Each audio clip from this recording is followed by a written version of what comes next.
welcome to Pieces of Gold. And today, my very special guest. Thank you for coming on again, Geoff. It's a pleasure. Mr Geoff Thompson. Thank you. Welcome. Thanks for having me. So, Nice to see you again. You too. Always a pleasure. And congratulations on your piece of writing that you did. It was called Pieces of Gold, wasn't it, as well? Yes. Beautiful writing. Thank you so much, Geoff. I was really impressed. I'm a good editor because I've written so many things. I'm used to editing. I'm editing myself all the time. I'm contracting in order to expand. But when I read that, I just thought, there's nothing here I would edit. I wouldn't change anything. I wouldn't add anything. I wouldn't remove anything. I was really delighted because often when people send me stuff, they don't realise that I will tell them what I see because it won't help them otherwise. You know, I'll always be a peace sandwich. It'll be like, this is what is good, but this is what you would need to change. But it was nice, very rare, but it's nice to get a piece where I think, oh, there's nothing to change there. Oh, you enjoyed it. Thank you loved so it. much. Well, in the past, when I've shared some things with you, you have always been honest and said, go reread that, Sarah, or look at this or look at that. Yeah. And you've always, It's important because otherwise, you know... Well, you don't grow, do you? People can tell you you're good, but if it needs work, it needs work. The worst case scenario is when someone sends something, you go, it's not there, you need to start again, really. Forgive me for being unkind, but you need to start again, or you need to join a writers group, and you need more help on this. And then other times it's just edits. Sometimes it's just grammatically incorrect, you know, and that needs to be done. But and other times it's like, as when we did the writing course, do you remember we did that's where we met. There was kids on there who were writing fluff, and I don't mean this unkindly, because they were writing fluff because they didn't want to expose what they really needed to write about, which was in the deep. Yeah. And I said, oh, this is really nice, but it's not going to go anywhere because it's not connecting to anything. There's no subtext there. There's no secrets. You've not brought any light out here. But I said, I know your story, and I know there is light in there, but you've got to get it from out of the deep. And then when they rewrote stuff, man, do you remember? You could you know, it stopped the room. There was a chill in the room. Some of the stuff that people write, I said, so... what you got to do now is you've got to bring that, if you're going to write a novel or a film, bring that darkness, because that's where the light is, in the dark. It's hidden in those scars, those golems, those wounds. So that's where the light is. You've got to be brave enough to go into there and absorb that to release the light, and then you've got something. Then you're cooking on gas. But it doesn't help people to say, yes, this is really good, because it's easier to say that than it is to say it's not good. But we were talking before about how the universe is evolving, and we are instruments of the universe. The universe is in us. But the universe didn't evolve without making mistakes. It made trillions and trillions and trillions of mistakes in order to constantly improve. It went through every permeation in order to keep improving. And it sends these ions, these phases of light or phases of God out into the universe, countless ions, and they're all individual, and they're all individual identities, and they all contain the memory of the whole universe since the Big Bang within them, these tiny, invisible ions, and they're going out and getting massive experience, and then they're bringing that experience back, you know, to the hub. So, but we've got those ions in us. Every one of us got. So every one of us. This is physics. It's metaphysics as well. But every one of us has got trillions of these ions in us, and they each contain the memory of the whole universe from a perspective, from its own perspective. A bit like when you break a hologram into lots of pieces. Every piece of the hologram contains the whole picture. You can shatter it on the floor. Every part of the hologram that shatters contains the whole picture, but from its own perspective. So when we come together in ourselves, and then we come together in the world, we share our perspective to try and get a completed tapestry, or, you know, a complete picture. But we don't do it we don't do it by not making mistakes. Yeah. All the suffering we go through, and all of the pain we go through, and all of the breakups, and whatever it is that people are going through, the depressions, the anxieties, they're all part of us, the universe within us, evolving and evolve. And once we understand that suffering and that pain is part of the evolutionary urge, we find a purpose for it, and then it's not quite so painful because I know why this is happening.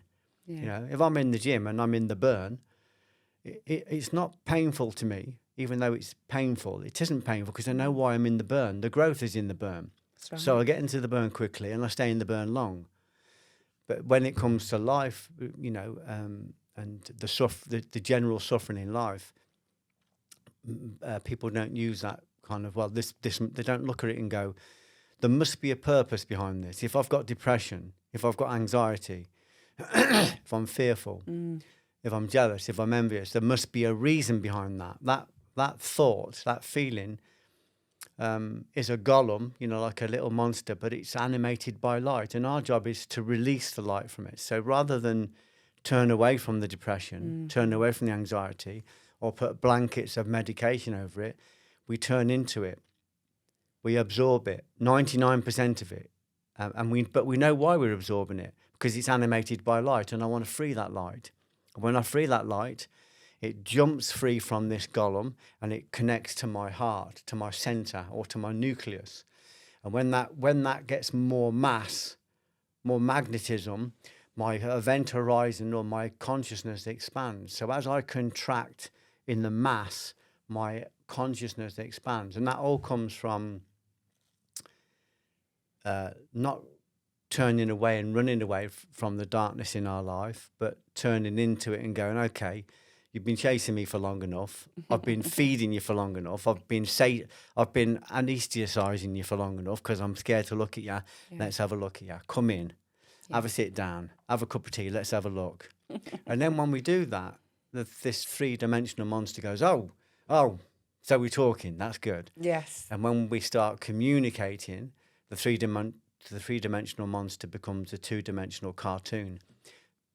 And then it just dissipates, and then the light jumps free. And when it jumps free, it goes, fucking hell, I'm free. And then it binds itself to the nearest, the closest stable nucleus, or the most stable part of our personality. And that's how we grow the heart. That's how we grow the center. So I love that way. Yeah, but that's what the universe is evolving in us now. When we looked outside earlier, we noticed the full moon, and it's got a halo around it. Beautiful. But when you look at the moon, and Sharon always says to me, don't tell this story because people will think you've gone mad. I say, well, that ship sailed a long time ago. Thank you. You look at the moon. I'm not looking at the moon. The moon is not the moon. I'm looking at a continuation of me. It's in me and in you. We're all connected. We're all like loose threads under a tapestry. We all think we're independent and we're all hanging, but when you go to the other side, you see the complete picture, or the picture that's being completed. It's perfect on the other side of the tapestry. So when I look at the moon, I'm just looking at an extension of me. And everything becomes an extension of me. I understand that. I understand that all too well.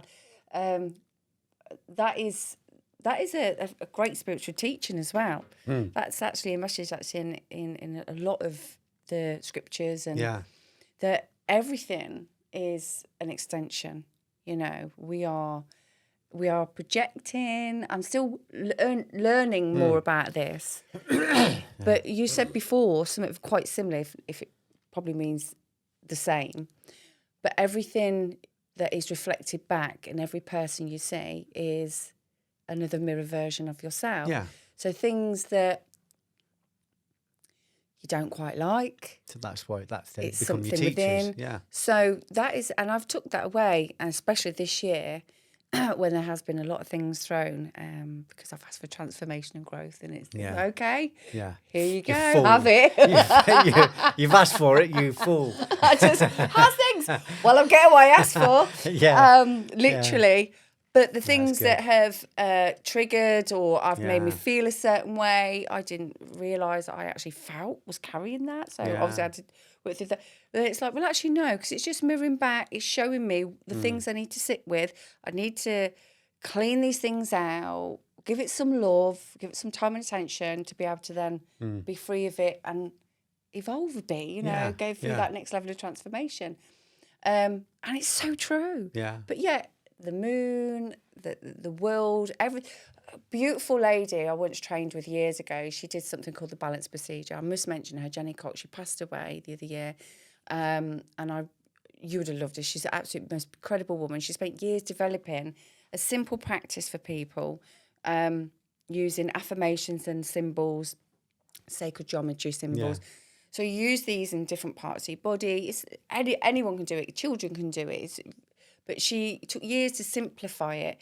But she said to me, and that little thing that stuck again, because many things stick, as we find, notice what you notice, because everything is speaking. Everything has a language.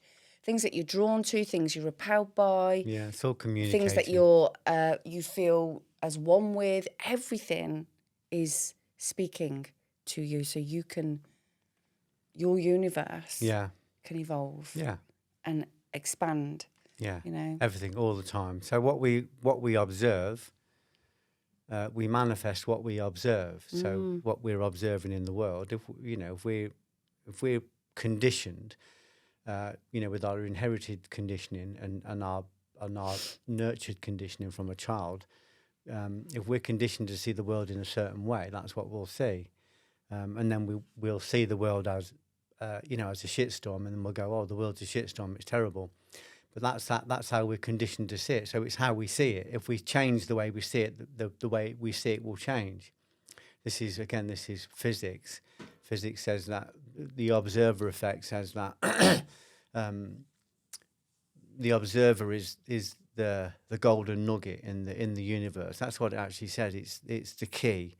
So when we observe the world, we've got to make sure we observe it in the way we would like to observe it. But if we're creating the world with the way we observe it, what we have to ask ourselves is, who's observing it?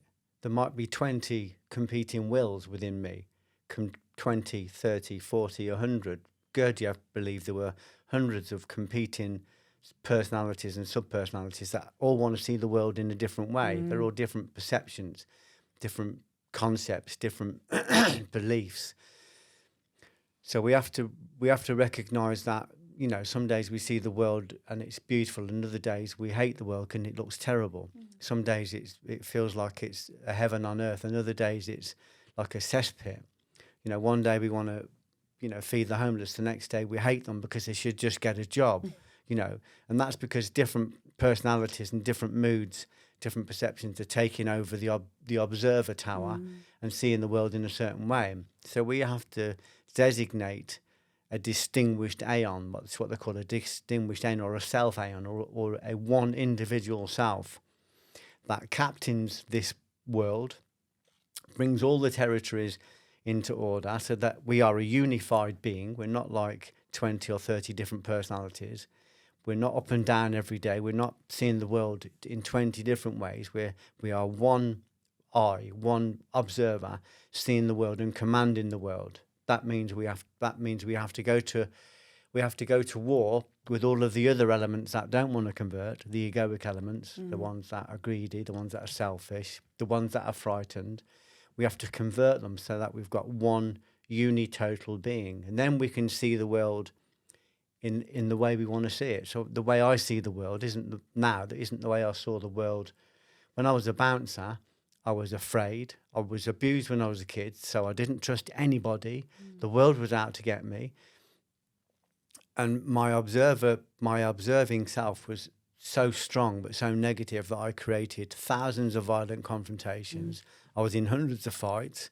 I created nightclub doors. I created the infrastructure and the monsters that and the sirens that inhabited that infrastructure. I actually created that in the world through a very powerful but corrupted observer eye. That was my dominant eye. And I created all this whole reality. It was like Sodom and Gomorrah and Pompeii brothel all thrown in together. It was exhilarating, it was exciting, it was frightening, but it was very real. And people were being killed. It felt like a very real reality, but ultimately it was just a a projection. I had a very powerful schema, a very powerful damaged self, and that was what was observing the world. And I created this fantastical world from a damaged observer. When I realised that, so I've got a very damaged observer. It's projecting all of this negativity in my life. I mean, psychotic jealousy, psychotic violence.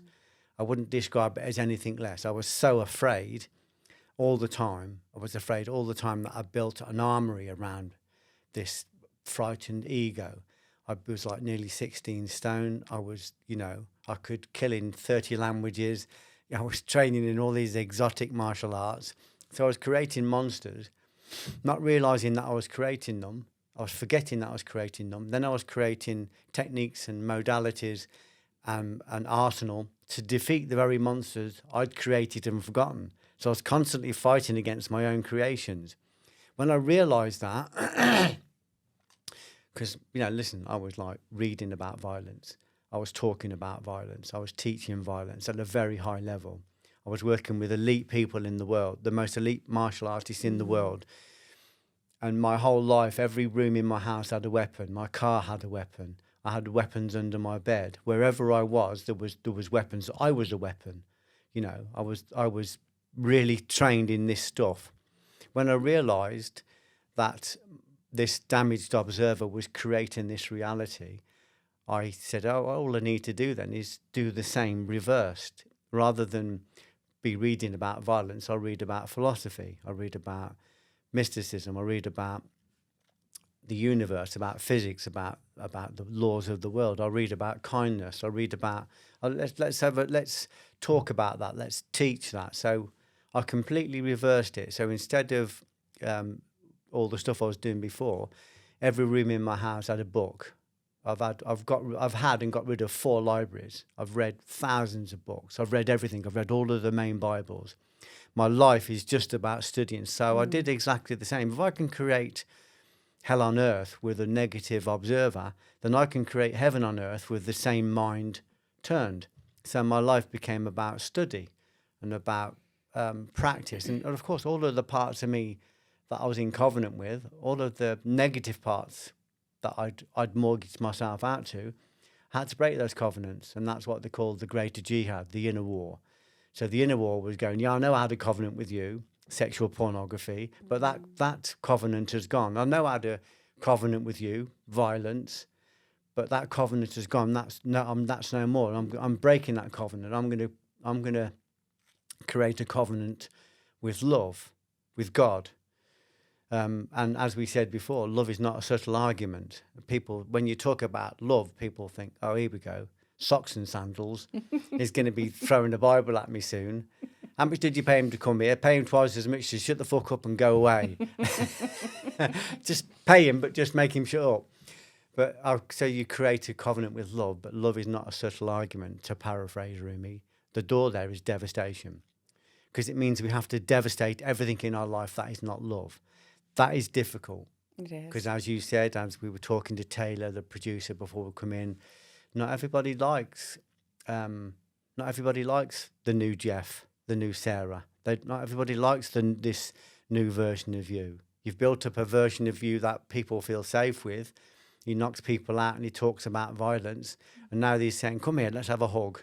Because it's really about love. It is. So when we start to devastate love, anti-love, it affects every element of our life, and everything that we've built up needs to be broken down into its component parts and reformed into a tabernacle or a temple within us, where we can hold this elixir of love. Love is not a subtle argument. The door there is devastation. Rumi said that birds make great sky circles of their freedom. How do they learn it? They fall. And in falling, they give them wings. It's beautiful, isn't it? It is. Yeah, you're right. So it's... I think that's a really important message for people to understand. When you have a look at your life, there's a lot of stuff going on in the world at the moment, as we know. Yeah. And I'm hearing conflicting things all the time.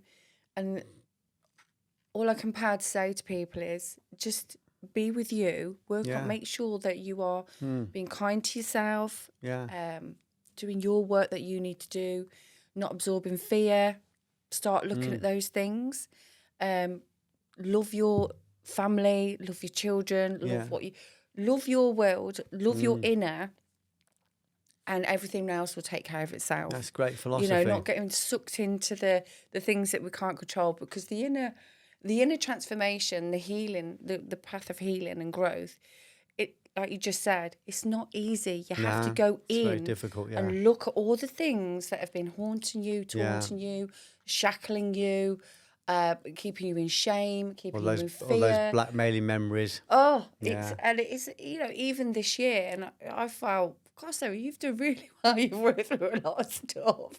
It's like took me to another level again. Yeah. But that's okay. Yeah. You know, it's like it's meant to be a constant evolution. Yeah, of course it is. Yeah. And like you said before, in previous conversations we've had that you're always cleaning, you're always sitting with things. Things are always trying to get back in. Yeah. It's just having that awareness, but making that conscious choice that I'm not going to live like that anymore. I'm not going to keep creating the same. And I'm not going to turn away from it. Things. I'm going to recognise there's light in it, and recognise that all of that sin, the places where we've missed the target, all of that, those errors, all of those abuses that have been done to me or that I've done to other people, all of them are animated by light, but it's hidden in the deep. So I've got to look at that, and I've got to take the light out of it. So without realising it, you're paraphrasing Rumi. Rumi said, what business is the business of the world to you? Because people go, well, there's this happening, there's that happening, and what about that over there? And there's fear and this. Yeah, but he said, what business is the business of the world to you? Forget the business of the world, return to the business of the soul. He said, your fruits, what fruits do you bring? Your fruits, your purpose is the essential thing, it's your gift. And your business is the matter of cultivating it and offering it up. Forget about the ways of everybody else. It doesn't matter that others are cold and greedy and mean. Forget about the ways of others. What fruits do you bring? Yeah. What do you bring to what do you bring to the table of life? Yeah, so what do you bring? Sport fruit, or do you bring a banquet? We were talking yesterday. People, you know? Yeah, sorry to interrupt you, Sarah. Lovely. I was talking to my friend yesterday, and I said, when I was training in the martial arts, I only went to the arts that were effective. So I was looking for efficacy. I was looking for something that would work outside the chippy on a Friday night. Needed to be real, because your life depends on it. And I said, when I studied Greco-Roman wrestling, it was the first art I trained in where I thought, do I really want to do this? This art is so dangerous. It's so deadly. Do I really want to do this? I'd never thought like that before. That's the kind of efficacy we need to look for in our spiritual work. Otherwise, it is socks and sandals. Otherwise, it's just flowers and dream catchers, and it's like wish fulfillment, but not doing any work. We've got to do the work. You know, all of those things have a place, but we've got to do the work. We've got to, you know. So the efficacy is about finding your purpose and recognizing that the secret to your purpose is in all of those places that you're hiding from. So the places that we don't want to look at, you know, the places, you know, where things fall apart. So we start looking at the depression, we start looking at the anxiety, we start looking at the fear, we start looking at the judgment. That's what you said earlier on, which I really liked. When you see somebody and you feel a repulsion, it's just a reflection of something in you don't want to see. So so we look at it and go, what's that person teaching me about myself? Like, for instance, I was watching telly, this is many years ago, and there was a film critic on there, and I said to my wife, I can't stand this guy. I said, he's ripping films apart. He doesn't know nothing about film. And she said, what is it about this guy that you don't like about yourself? I said, it's not about me. I said, I just don't like him, what he's doing. He doesn't. She said, you know, but what is it about yourself that he's showing you that you don't want to look at? And I wriggled a little bit. And I said, he's just so critical. He's tearing films apart. She said, you do that. I said, no, I don't. She said, last time we come out of the cinema, you spent half an hour telling me what you didn't like about that film. She said, he's just brave enough to do it on national television. And I said, oh, all right then. So about 3 months later. But it's true, isn't it? It's It true. You know, when you sit and have conversations with people and then they start saying all the things that have annoyed them, got on their nerves, what the problems are, and things that they hate, you know. Oh, that's a really strong word. And you think, I know. Well, gosh, your basic psychology just sit in front of the mirror and say those things and look yourself in the eyes when you're speaking of these things, and you'll see. Well, 3 months later, I was in BAFTA in London, and I saw this critic. I rang my wife excited. I said, "I've just saw that critic." I said, "He's so nice." I said, "You can't." I said, "I can't believe how much he's changed." And she started laughing. She said, "He hasn't changed. You've changed." I love so that. It's like, what is reflecting back when we're throwing our slipper at Donald Trump on the telly, or getting annoyed by cartoon politicians, you know, or greedy bankers, or whatever it is? We look at, where is that in me? You know, where's the corrupt politician in me? You know, where's the violent fundamentalist in me? Where's the greedy banker in me? So whatever I see out there, if I imagine that everything is a continuation of me, which it is, everything is just an extension of me. That this isn't like just spiritual jargon. This is basic physics.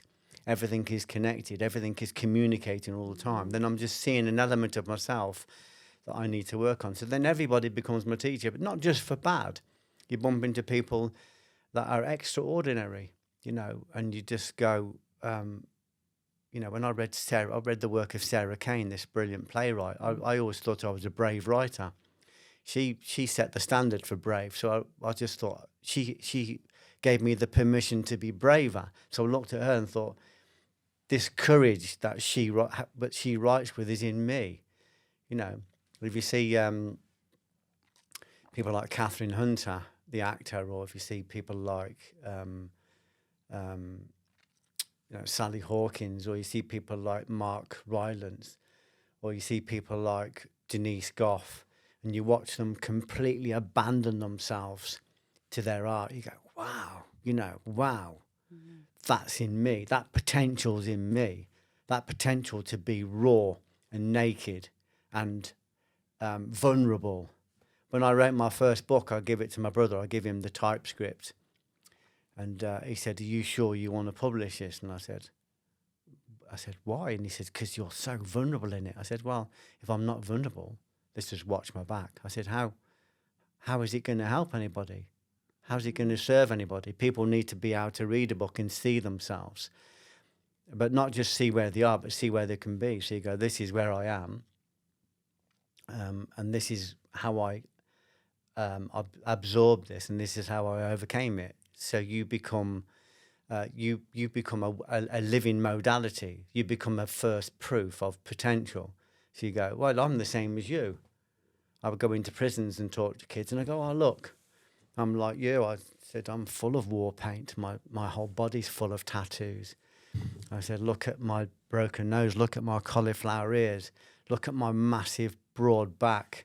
You know, look at these bulbous knuckles. Look at my language. I'm like you. I'm no different from you. And my perception had me in a hell realm. It had me in a violent reality. It had me in a jealous, violent, pornographic reality that was not satisfying. I was not happy. I was frightened all the time. So if I can escape that, and I am just like you, then you can escape it doing the same methods. Or that darkness that's in you, you're in prison. I said, look at you. I remember going to one prison and saying, fucking hell. I said, it was an old castle. I said, you've manifested a castle. I said, the problem is it's got loads of guards around it and bars on the windows and metal doors. I said, if you can use that same power of creation, but to the good, you can create a real castle if you want. I've got a friend in Germany, a martial arts friend of mine, who actually lives in a castle. I love that. Yeah, he speaks 6 languages. He travels around the world teaching. He lives in a castle. He's erudite. He's articulate. He's just a very beautiful man. But you know he didn't get there without finding every golem that was within him and converting it into light. So people don't realise that your thoughts are made of atoms. That, you know, there's no difference really between energy and matter. So our thoughts are made of atoms. They contain electrons, and they contain aeons, light, phases of God. Every electron contains a phase of God. We've got trillions of them in them, and every one of those phases of God contains the memory of the whole universe since the Big Bang. I know I've said that 3 times, but people need to realise that's in them. That's in them. So our job is to find that. Our job is to find that, and we don't find it by going out there. If I remember Jesus saying, if someone says the kingdom is over here, or the kingdom's over there, or the kingdom's up above, said ignore them. The kingdom isn't in any of those places. The kingdom is in you, in the very nucleus of the nucleus, to paraphrase Guru Nanak, who's the founder of Sikhism. You know, you've got to seek the nucleus of the nucleus, the centre of the centre, the heart of the heart. That's in you. It's situated around about here in the heart space. We find that by going in. And if you've got a wound, and please don't think I'm being patronising, because I know how painful they are, but congratulations. An open wound is an open door. Go in through the wound. Be very courageous. Look, you've run away from it for long enough. I know I did. I ran away from my fears for so long. In the end, I was just knackered. I just thought, oh, fucking hell, I can't keep doing this. I said, okay. Okay, let's have a look at you. And I thought he was chasing after me with a mace, and it turned out he was running after me with a gift. And he just wanted me to embrace him. But as Ushaba says, "Oh, Sensei, you need to absorb 99% of the fear before it gives up its gold." Yeah. Before it gives up its pieces of gold. It does. Do you know what? Just talking of pieces of gold, I actually started off with the, which actually wouldn't have been born if I hadn't met you. You know that, Geoff. It's my fault then. Yes. Yes. It's you were just my inspiration from the moment that I watched Fragile, then we met, then we did it. It's all just been, you've been part of that evolution. I said that to you before. And your words of encouragement and honesty and the time and energy that you very, very kindly gave me, and just kept encouraging and saying, Sarah, keep going, and cleaning and cleaning and cleaning. And it was not an easy ride at all. Yeah. It is difficult. I'm not going to, it's not. This is what I'm trying to convey to people, but it's so worth it. Yeah. And your future self will thank you for it, and you keep going, because you will create transformation in your life. But the start of the book, I just want to mention this. I wrote about a dream, a recurring dream that I had for years and years and years. And this might resonate with a lot of people. And you've probably had something very similar. But I dreamt for years that I was in this house. It was a house that I lived in, actually, when part of my younger childhood, coming into young teenagehood. And it was that house where the years of sexual molestation that I'd experienced for years, from about the age of 4 or 5 to the age of 12, it kind of come to a halt in that house.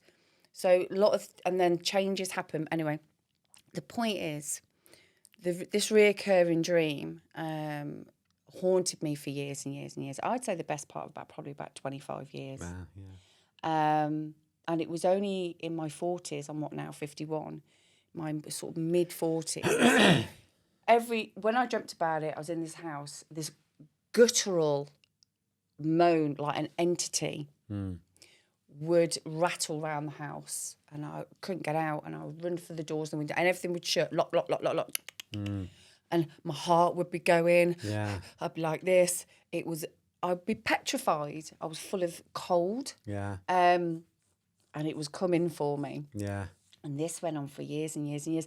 And this is like my internal subconscious telling me, but people are having this reality on the outside as well. Yeah. Things are always coming back for them, aren't they? Yeah. Until one night I'd gone through a lot of things. I got to a certain point in myself where I was cracking open, and I just did not want to live like that anymore. I didn't want to feel what I was feeling. I didn't want to be doing the things I was doing. They weren't healthy. I didn't want to be projecting, anything. I wanted to sort myself out. I wanted to be happy. I wanted to find peace. I wanted to love myself. I realised I didn't bloody love myself. And then this one night in this dream, same thing happened. I'm in the house. I'm in that room. The windows are locked and the noise is coming. And I just went, I've had enough. And I stood there. I clenched my fist and I said, come on then. Show yourself. And I was not moving. Yeah. And it got louder and it was rattling towards me. And suddenly the room went like this, reversed. The doorway was there instead of that side. And it was full of fog and mist. And my heart was like this. And something was saying, no, hold your ground, Sarah. Do not move. Deal with it. If you've got to fight, you fight. Da, da, da, da, da. And then the hallway, it was like the hallway extended, and then the shadow, the silhouette of this thing came towards the doorway and outstepped me. Oh, wow. Yeah. Strong. Outstepped me. I had like mirror-balled eyes, but I was looking at me. No, not much expression, but she just stared at me. Finally, she'd been able to be free. You've let her free, yeah. From that day, from that night, I never had that reoccurring dream. That's it. And I remember having this feeling of, it's me. Yeah. And that's when things really started rocking and rolling. It's exactly and what moving. happened to me when I was struggling with depression, and it used to batter me and basically keep me locked up in the house. Just so afraid, following my wife around the house like a lost puppy, because just become afraid of living, I remember just having this one particular depression, and I just suddenly snapped like you, and I just said, I'm not having this anymore. I'm not having it. I will not live like this. I refuse to live like this. I've got kids. They need to be looked after. I've got a wife. I've got responsibilities. I've got a life to live. I am not living like this. And in that moment, this grace fell down, and I felt it like a coin falling through water. And it was, we mentioned it at the beginning, actually, when we just met. I had the idea for the fear pyramid. Oh, okay. That's where the fear pyramid came in. Yeah. I had this idea, write all your fears down on a fear pyramid, least fear at the bottom, worst fear at the top, and systematically confront your fears one by one until you've overcome them. And suddenly there was just this light, this hope. It was what they would call a theological infusion or a supernatural infusion. So it was a grace from God, it's from above. And I just suddenly had this idea, rather than constantly keep running away from my fears, because the world was closing me in. And initially it was big fears, and then suddenly it was like, if there's a spider on the ceiling in the corner of the room, I can't sleep. I was afraid of going to the dentist. I was afraid of going into karate competitions, and it was making my life very small. But that wasn't the main fear. The main fear was that I was saying, I'm not really afraid of it. I just don't want to do it. I was afraid to even admit that I was afraid. So I just goes, okay, it's time to be honest. So I put my fears down, wrote them down, and just started to confront the fears one at a time, not realising at the time that what I was doing was I was finding these golems in my life, these little fatbergs, these little kind of wounds, and I was absorbing 99% of them, just staying still, like you said, holding my ground until they dissipated. The negative aspect was thrown out into the universe, and the light just jumped straight to my centre. So literally my nucleus became more mass heavy, so it became more magnetic. That gave me the courage and the modality and the wisdom to confront the next fear and the next fear and the next fear. So suddenly I even went to the dentist, and just to overcome that fear. Some of the fears that I wrote down, the fear disappeared the moment I wrote it to the page. I didn't have to confront it. It was the moment it was exposed to light, it became a light. Yeah. What is illuminated becomes a light. So literally, it's a darkness. I observe it and just look at it without engaging it or identifying with it. Just observe it as in energy, and the light pops out and it's freed. So what was a darkness becomes a light because it's been exposed to light. And so the the top level of that was my fear of violent confrontation. So obviously I did the most natural thing you could do. I became a nightclub bouncer to overcome my fear. And of course I didn't realise, like I said at the time, that what I was doing was I was finding all the darkness in my life, excuse me, and I was converting the light that was in it, the light that's contained in it. If you go back to the Old Testament, you look at when Yahoo, or he's talking to Solomon, he says to him, God says to him, I exist temporarily in dark cloud.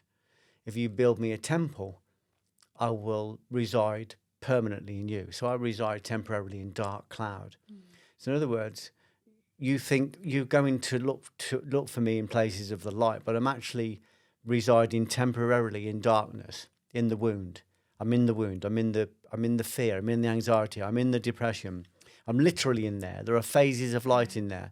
If you build me a temple, which is this center self, this tabernacle, this stable, ordered self, he said, I will jump from the darkness and I'll reside in you. So it was a modality. I mean, that's not just a modality for spirituality. That's also, a fundamental tenet of physics, where you've got a nucleus and you've got negatively charged particles orbiting around it. And when they come into the event horizon, they are dragged in, their negative shell is ripped off and the light is dragged into the center. And what was the darkness becomes part of the nucleus. So it's kind of, I realized I was actually looking for every aspect in my life that was dark, that I was afraid of. And I was converting it into light. And as my nucleus, or as the mass got stronger, my event horizon, my consciousness expanded, and I was able to experience more and see more. So I went from being this kid with three children, depressed, working in the factory, doing shifts in an unhappy marriage, and frightened, of my own shadow, literally, to becoming a published author, to teaching around the world, literally sitting in Las Vegas with Chuck Norris. He invited me over to teach for him, paid me to go there for 2 weeks to go and teach for him, or 10 days. And I'm sat there in Las Vegas talking to Chuck Norris about when Bruce Lee used to call him up and say, do you want to come and spar? So I'm sat there with one of my heroes, because I'd tightened my nucleus and I'd expanded my consciousness. So I was suddenly in the room, in the vicinity, on the same carpet of proximity as some of the most elite martial artists in the world. And that's because I found a truth. I found a truth in my bedroom in a terraced house where the paper was peeling off the walls in Coventry. People think you need to go somewhere special. You do not. You need to go in, but it isn't out there. But the moment I tightened me, I expanded exponentially. And suddenly I'm a guy that's, wants to write, but is afraid to write, wants to give up my job so I can train full time, but is afraid to do that. I don't really even understand it, to suddenly giving up my job, teaching and training full time, and then writing a book, and then which becomes 50 books, and then writing a film, which becomes 15 or 20 films, then writing a stage play, which becomes lots of stage plays, then going, well, I'll have a go at a musical. Why not? I'm going to do a musical. Or as my wife says, musical? And I used to say to my friends, I'm writing a musical. They go, musical? You're writing a musical? Even when I've written all these books, even when I've written all these films, even when I've written stage plays, people still put you in a box. You can't write a musical. Well, I think I can. So I wrote a musical, which I know you saw it, but I love it. Brilliant. With Tom Clark from The Enemy.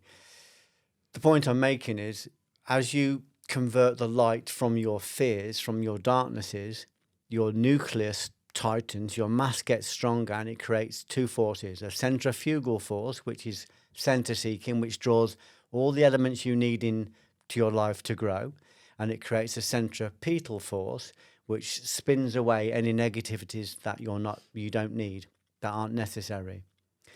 So we created this very powerful force that is felt in the room. So when you're in the room with people, that should be felt. But it's not you. It's not your personality. It's not Geoff Thompson or Sarah. It is the light of God within you, or the light of consciousness within you, or the light of love with a capital L within you. But love is not a subtle argument. The door there's devastation. So my fear pyramid was about devastating or putting all of my fears to a holocaust and converting the light. And then you literally expand. You've suddenly gone from being very local to suddenly being invited everywhere to do everything. I remember saying to my wife, I've got some heroes in martial arts, Terry O'Neill and different people. And I said, I want to meet this guy, I want to meet that guy. And she said, Geoff, stop trying to meet heroes. She said, do the work. She said, and your heroes will want to meet you. Yeah. And suddenly I'm getting invites. My greatest hero is Terry O'Neill. You wouldn't know him, but he was a karate god. He still is. And eventually he invited me to Liverpool for tea. Would you like to come to tea? Yes. Chuck Norris, would you like to come over? I can't tell you how frightened I was to go to Las Vegas. It brought out loads and loads of fears in me, loads of insecurities, loads of I'm not worthy, I don't know anything, I'm a snotty working class comprehensive school kid, I'll go there and I'll be exposed. I had to convert lots of fears just to get there.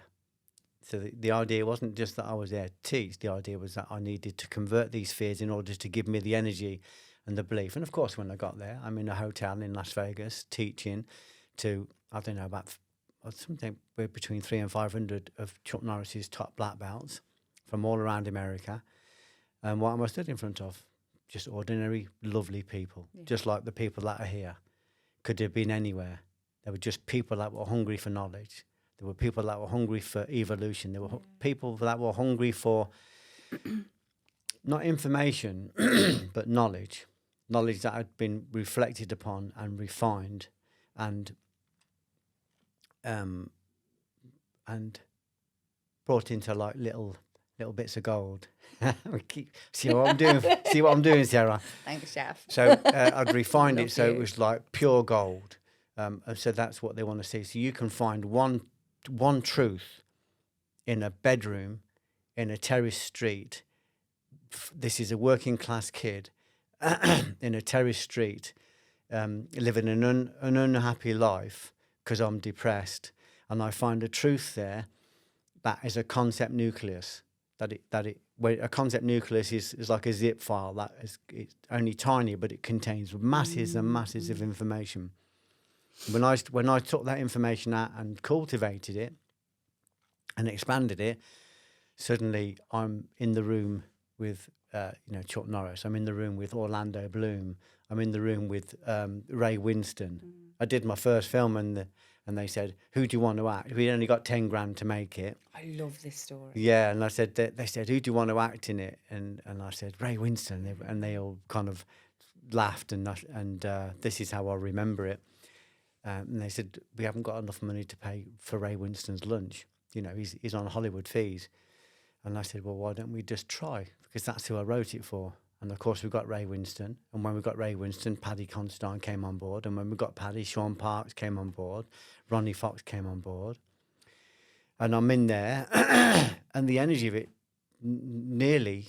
I can remember the energy of it, Sarah. I can remember feeling physically ill because the energy of it was so massive. The energy racing through, like a Kundalini energy racing through my body.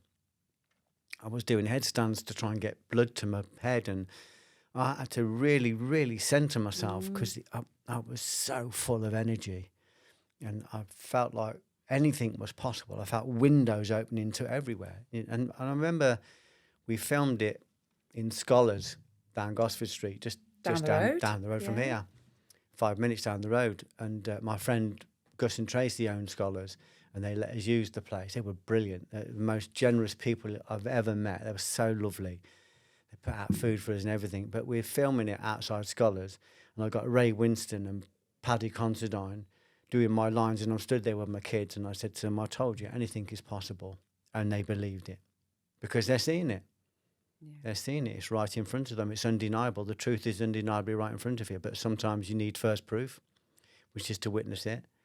And then you need second proof, which is to go, yeah, that could happen to me. And then third proof is when it actually happens. And then it can never be denied. It's a lot you own. It's a perception that you own. It's there. It's a phase of God or an attribute that you own. Nobody can tell me that it's not possible to write a book. Whether people will do it or not, whether they're prepared to go through that work, whether they're prepared to convert their own darkness into that kind of light, is that's a different matter. So it's possible, even if it's not probable.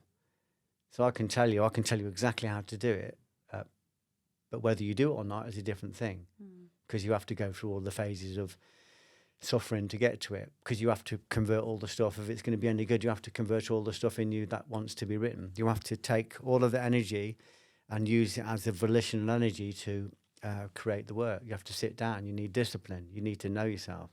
So nobody can tell me, no one can tell me it's not possible, because I've got proof. And then each time you get a proof, you go, well, if that's possible, what else is possible?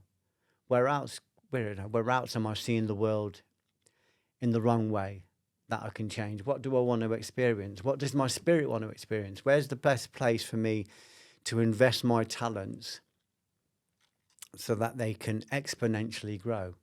Where's the best place? What does my intuition, what does my inner tutor, what does my soul tell me? And my soul will go, we should try this. And an old thought might come up and go, oh, what, you can't do that. No, that's not going to happen. And people around those me. voices are very real. And I'm people sure a lot around of you people will agree with you on that one. Yeah. And they're probably had a bit of prisoner right now as they're talking about it. Yeah. But as we say, we go and talk to those voices, don't we? We go and sit with them. We go and look at them.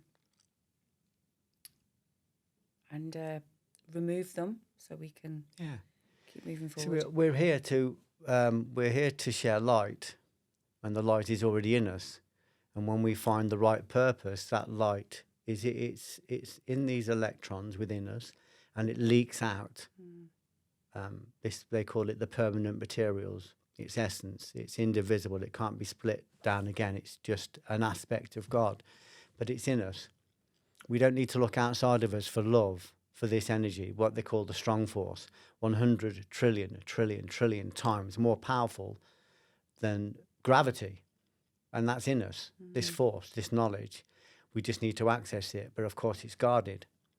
It's got shells around it. Certainly is. So we've got to go in and go, let's have a look. Come on, let's have a look. Yeah. And then it will demand that you get your life in order. If you want to look at this, if you want to come into my gym and press 4 plates on the bench press, you need to get yourself ready. You need to eat the right food. You need to get your physique ready. You need to build yourself up in pyramidal stages. You can't just come in the gym and take 4 plates off the bar. We need to build you up to that. You need to prove you're ready for this. I'm not going to put 1,000 watts of energy through a 100-watt light bulb. It'll blow. The filament will blow. If I've got a light bulb and it's got a crack in the hermetic seal, I'm not going to put electricity through it because it'll just blow the filament. So we have to prepare ourselves. Yeah, clean things up. And that's another thing when people I've had conversations with people and they said, well, what do you mean do the work?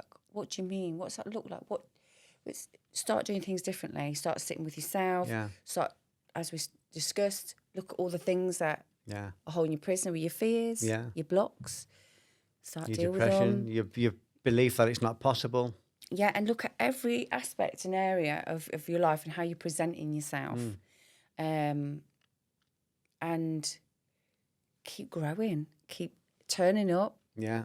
Like you say, look after the body, look after the mind. Yeah. You need a strong will. Keep going. You need a really strong will. You need to build the strong will so you can just take your clothes off, look in the mirror and go, okay, is this vehicle fit for is this vehicle, is this carriage fit for a prince? Is it fit for a king? Or has it got 20, 30 competing will forces? 25, warring sub-personalities. You know, if we can't still control our tongue, if we can't stop ourselves from gossiping outside Costa on a Friday, we're not really fit to be bringing in this divine essence, because all we'll do is pollute it and pirate it. We'll corrupt it. We'll misuse it. We'll steal it. If we Because can't, words are powerful, you know. They're absolutely powerful. People don't really understand Kota the Dhamma power Kota of what they're Dhamma channeling through, the way they talk about themselves, even if it's a throwaway comment. Oh, you know, I'm fat or I'm this. Or, you know, just even in those in that context, but like how they talk about themselves and how they talk about other people. That is frequency. That is manifesting. Well, that's why we're here.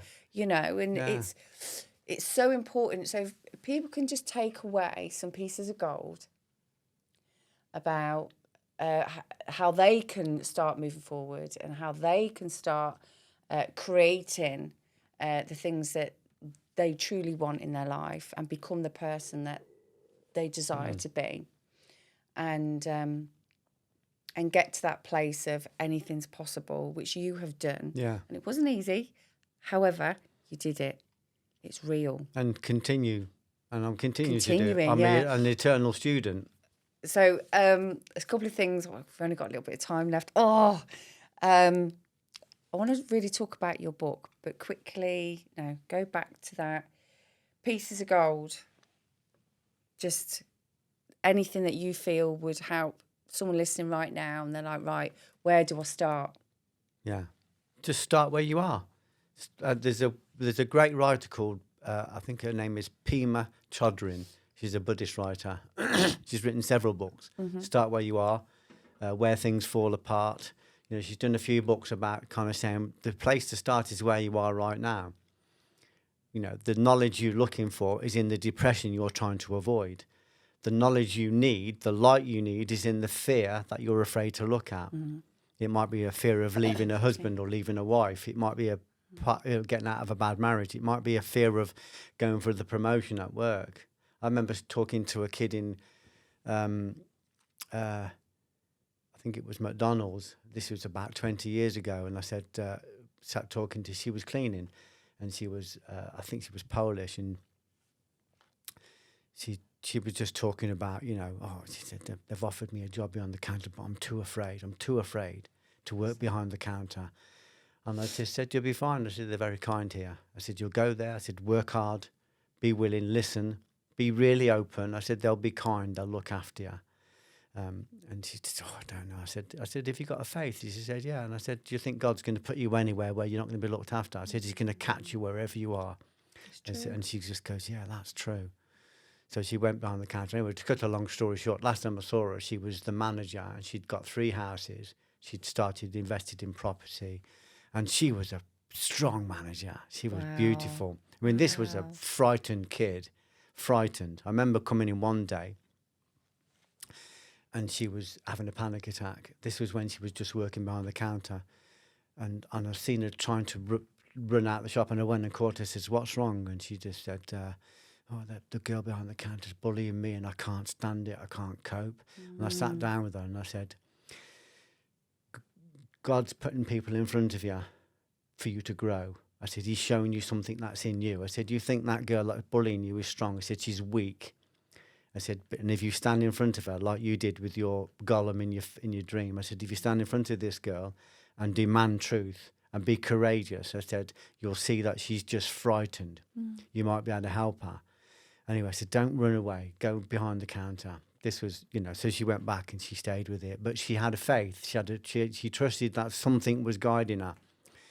But I've seen so many people do that, and I've seen people go literally from the ground floor. I mean, when I wrote Watch My Back, I was sweeping floors in a factory in Coventry. I wrote it in the factory on the toilet. I used to go into the toilet and sit and write every day. So the potential's there, but start where you are. People think that if it wasn't, that I'm going to get here, I'm going to try and get here despite my depression. No, get there because of it. Yes. The depression is a massive amount of energy that contains a massive amount of light, and it's asking you to look at it. Yeah. It's asking you to stay. It's asking you to accept what it is and look into it and keep looking into it and keep looking into it until it gives up its gold. We know it's difficult. One of my heroes is a guy called Osensi.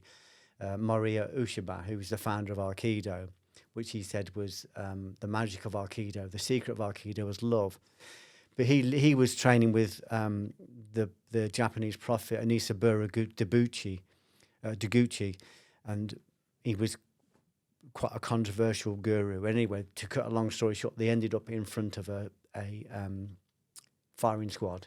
This was when there was some turmoil in Japan in the 19th century. They were in front of a firing squad waiting to die, and he had to hold himself in his centre in the front of the ultimate fear, trusting that if I hold my centre tight, that firing squad will fall away. And he held his centre, and he stayed firm, even though he was being assailed by every fear.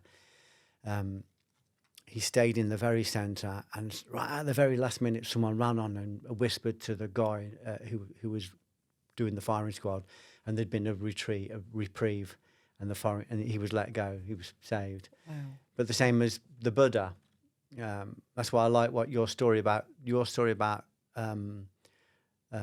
this monster in the nightmare is very similar to what happened to the Buddha. The Buddha said, "I've had enough of this.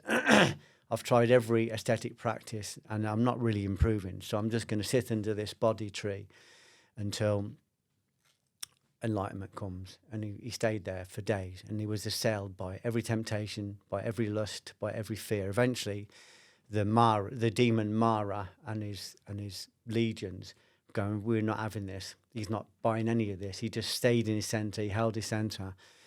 And they fired volleys of arrows at him, and he was so centered that the arrows fell at his feet like flowers. So it's kind of saying, when we hold our center, the darkness will convert its light. There's light in it. And even the darkness itself will be liberated and go back into basic components and be used again and used again. So it's just about starting where you are. Yeah. Turn into the depression. Have a look at the fear. Start small. I started with the fear of spiders. I hunted around the house. I found a spider. I poked at it with a stick. I poked at it with a long implement. Eventually, I was able to pick it up and put it down, pick it up and put it down. Yeah. And then I had a fear of dentists, so I went to the dentists, and I had to fill in a form because it'd been that long. And it said, when was the last time you come to the dentist? And I put, ages. And then it said, what is your job? And I said, buccaneer. I just had a real joke with it, and I could hear them in the surgery before I went in laughing. And I went in, and she said, so it's been ages, has it? This is what a buccaneer does, is it? So it was funny. So I went through all of those fears, and then ultimately went on to the door. I just confronted the things that were right in front of me. I was depressed, so I just said, okay, I'm going to look at this. I'm tired of running away from it. I can't go on medication. I'm not saying people shouldn't. I'm just saying I couldn't. I tried it, and it really just did not suit me. I knew it wasn't the answer for me, so I just thought I'm just going to go straight into the energy and look at it.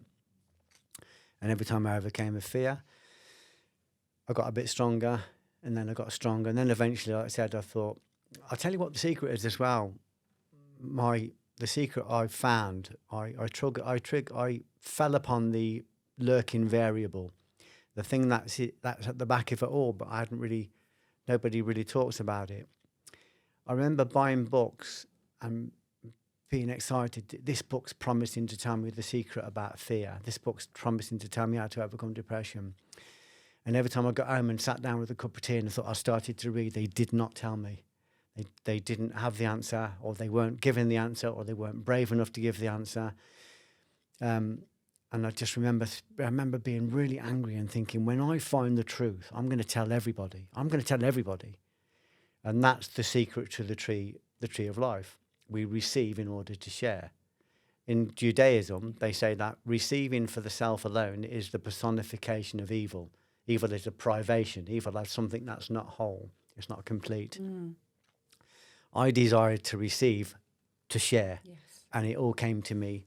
And it came to me in amounts that I could handle. The more I prepared my body, the more I trained myself, the more I got myself centered, the more energy came to me. I made myself a stronger and stronger filament. to be able to absorb this light. And then the more I did that, the more energy came. So start where you are right now. Where you are isn't an inconvenience to where you want to be. Where you are is the path to where you want to be. Yeah. Convert that depression and you will transform. You will exponentially expand. I love that. Thank you, Geoff. We've only got a tiny bit of time, and I wanted to talk about your up-and-coming animation. Yeah. Flowers on a Friday. Yeah. And you've been writing a book, and it deserves way more time of conversation. Yeah. But can you just give us a little bit of an insight into that up-and-coming works that you're I've written a short film, a short animation called Flowers on a Friday. I didn't really know what it was about. But you did tell me a bit about where that come from, and that's what I love. Do you want to share? You're thinking about Angel on Oxford Street. No. You did tell me about your Flowers on a Friday. Did I? And Remind me what I told you. This is what I wanted to go over because I can't remember fully, but it was about Jesus. Oh, yes. Well, that came about after. The Friday, yeah. Well, the story came from love.